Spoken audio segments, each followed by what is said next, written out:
بسم الله الرحمن الرحیم. السلام علیکم ډیر سټوډنټس. نن به خیر مونږه د سرکولیشن چپټر نه بل ټاپک او هایپوټنشن. د دې نه مونږ تیر لیکچر کې د هایپرټنشن باره کې خبره کړو. هایپرټنشن دې ته وایي چې زموږ سره زړه دی او زړه د لیفټ ventricle نه وینه په پریشر باندې لګي په دې آرټریز کې. خو که فرض کړه دا د 120/80 نه سیوا شو نو هغه ته بیا مونږ هایپرټنشن وایو. نن زموږ ټاپک دی د هایپوټنشن. د هایپوټنشن مقصد دی د هایپو مینز کم او د ټنشن مینز پریشر. مطلب دا زموږ یو رګ دی، آرټری دی، او په دې آرټری کې بلډ روان دی او د دې آرټری کې چې کوم رګ بلډ روان دی نو د دې دا پریشر په دې دیوالونو باندې کم دی، نارمل نه کم دی. نارمل 120/80 ملي اپ مرکري دی کنه، او د دې نه کم دی نو دې حالت ته موږ هایپوټنشن وایو. په ساده پښتو کې ورته وایو چې بلډ پریشر مې کم شوی دی، او ښځو د اکثر دا وایي چې بلډ مې راولیدل. بلډ مطلب هغه بلډ ته وایي، بلډ پریشر کولیدل نو بلډ مې راولیدل.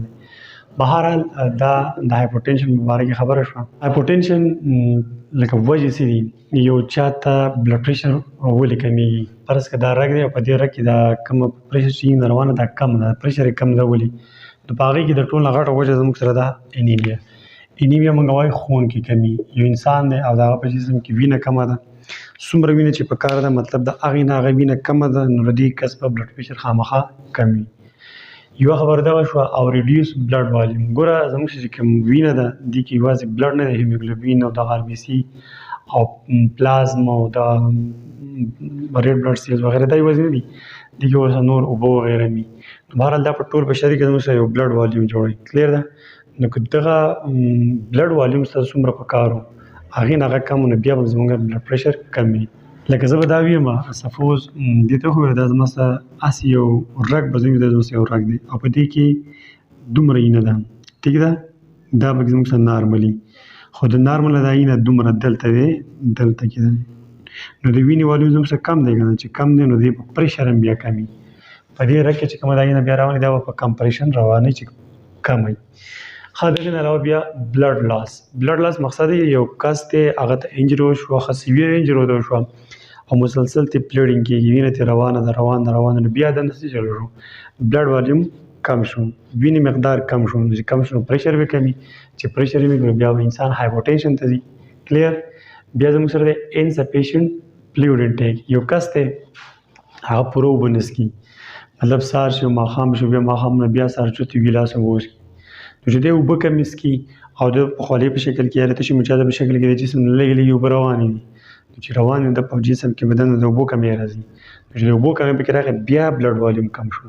چې بلډ والیوم کم شو نو بیا به د بلډ پریشر کمیږي. د دې نه علاوه ډایریا یا ومیټینګ. یو کس دی په هغه د ستونی دي یا ورسره بیا الټۍ هم دي، نو د دې د ستونو د الټو په صورت کې د انسان مسلسل بار ته اوبه رواني نو بیا هم د په جسم کې د چې کوم بلډ دی په هغه بلډ کې د اوبو کمی راغی، چې اوبو کمی راغی نو مطلب بلډ والیوم کم، پریشر کم، خبره هایپوټنشن ته وځي. د دې نه بیا زموږ سره ایکسس یوز اف ډایورټکس. په دې ډایورټکس ځان پوهېږئ. ډایورټکس زموږ سره داسې میډیسن دی، ما تاسو ته په تیر هایپرټنشن لیکچر کې خبره کړې وه چې دا مونږ ورکوو د هایپرټنشن دپاره. مطلب یو کس دی د هغه بلډ پریشر ډېر زیات دی، چې زیات دی نو هغه ته مونږ ډایورټکس ورکوو د دې لپاره چې دا ډایورټکس بیا چې جسم ته دننه لاړ شي نو بیا دا انسان زر تسې مچازې راولي نو چې د جسم دا زر تسې مچازې وځي نو دننه به د انسان په جسم کې بلډ والیوم کم شي، نو چې کم شي نو بلډ پریشر به راکم شي. نو فرض کړه دا خو مونږ په هایپرټنشن کې ورکوو، خو که د هایپرټنشن مریض دا ډایورټکس ورته ډېرې زیاتې وخوړي نو د جسم نه به ډېرې زیاتې اوبه وځي نو تسې مچازې په شکل کې، نو دا بیا هم هایپوټنشن ته تللی شي. دا اوس موږ څه وجې شو چې د یو کس بلډ پریشر ولې کمیږي. اوس د دې به مونږ سیمټمز وایو. سیمټمز دا دی لکه فرض کړه یو کس دی او دا کس دی زموږ سره او ده ته هایپوټنشن دی، مطلب د ده په رګونو کې چې کومه وینه روانه ده هغه ډېر زیات په کم پریشر باندې روان دي، رګونو باندې هغه پوره فورس نه اپلای کوي، نو هغه ته په اولنۍ خبره دی ډیزینس. ډیزینس څه ته وایي؟ دا سر به داسې چکراوي، دا خو به د هر چا ایکسپیرینس وي، هلک به بلډ پریشر مې کم دی او سر راباندې ګرځي. دا خبره د هغې وجه څه ده؟ دلته چې کومه زموږ سره زړه دی هارټ، دا زړه چې کومه وینه لېږي ټیک ده، نو هغې وجه مونږ ویل دغه وجه ده، نو دې دماغو ته پوره وینه نه رسي، دماغو ته پوره وینه نه رسي، نو دماغو ته چې پوره وینه نه رسي نو پوره اکسیجن خوراک پلته نه ځي نو پوره شیونه به دماغ ته نه ملاوي نو دماغ بیا پراپر کار نه کوي. نو مطلب چې پراپر کار نه کوي نو بیا به دغه انسان ته سر به ګرځي. بل فینټینګ څه ته وایي؟ فینټینګ اصل کې د انرژي کمی یا مطلب چې انسان بېهوشي طرف ته رواني. نو چې یو کس دی د هغه هایپرټینشن دی دغه خبره ده ډیزینس دی دماغ ته پوره اکسیجن وغیره نه میلاوي نو دا سړی بیا بېهوشه کېدی هم شي. او هیډیک په سر اوس درد هم راتلی شي پوره اکسیجن اوس جسم ته نه میلاوي. ګوره بلډ پریشر موږ وینه ده په وینه چې په دې رګونو کې په خلا روانه د نارمل نه کمه ده نو دا خو موږ نارمل په کار وکړو چې د جسم هر حصې ته موږ ته پوره نه ورسي او په هغه وینه کې خوراک د اکسیجن دی او ضروري چې څه سامان دی هغه رسي نو دا وینه سیبه په قلا روانه ده.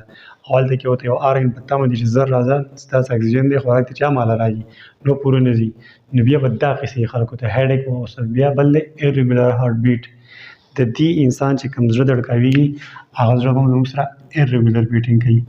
ایریګولر مقصد دا دی چې دا به کله داسې زر درزیږي او کله په قلاره نو زړه دغه ریدم به هم ټیک نه د لو بلډ پریشر د وجې نه چې دنده په وینه کې د پریشر د په رګونو کې پریشر کم دی او په دې پسې بیا چیسټ پین هم راتلی شي په سینه یې اوس درد هم راتلی شي په هایپرټینشن کې هم په سینه درد راتلی شي او په هایپوټینشن کې هم په سینه ایس او بي به ورته هم کېږي. ایس او بي بار استعمالیږي شارټنس آف بریث مطلب ساه به ورته لنډه کېږي. اکسیجن کم دی که نه چې اکسیجن کم دی نو ته به زر ساه اخلي د سره پاره چې زر اکسیجن راشي او زر CO2 راوځي د زر اکسیجن اخیستو لپاره به سره ساه رامدېږي. دا خو زموږ سره علامات شو چې یو کس دی هغه ته بلډ پریشر کم دی په رګونو کې نو چې کم دی دا علامات به ورته اوس بالفرض که یو مریض تاله راغی او هغه مریض بلډ پریشر کم دی ته به ورله علاج څه کوې؟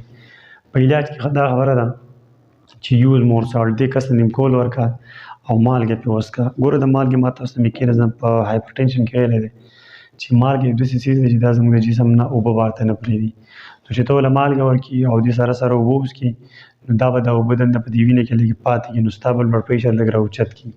په دې لکه بلډ والیم سیوا شو د اوبو د وجې نه چې بلډ والیم سیوا شو نو په رګونو کې به دا وینه زیاته شي که نه چې زیاته شي نو پریشر به زیات شي نو بلډ پریشر به سیوا شي. بل زموږ سره انکریزډ فلویډ انټیک دې قسم باندې بار فلویډ اوبه وڅښه او که فرض که بیا ډېر سیویر حالت ته خبره ته نو بیا ورته د فلویډ ډریپ آی وي مطلب انټراوینس بوله ورکړي ډریپ ورته لګي نو چې د جسم کې دنده بلډ والیم د ډریپونو د اوبو په ذریعه سیوا شي نو چې هایپرټینشن مطلب ختم شي او وینې پریشر زیات شي.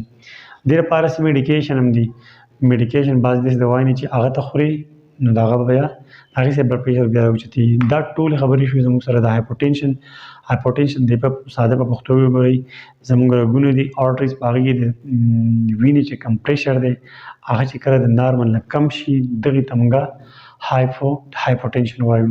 زموږ په وینه کې د نارمل او د یو بالغ کس نارمل بلډ پریشر موږ ته معلوم دی د وینې پریشر 120/80 ملیمیټر اف مرکري کله دې نه دا کم لکه مطلب 90/60 دا بیا په هایپوټینشن کې راځي. کلیر ده؟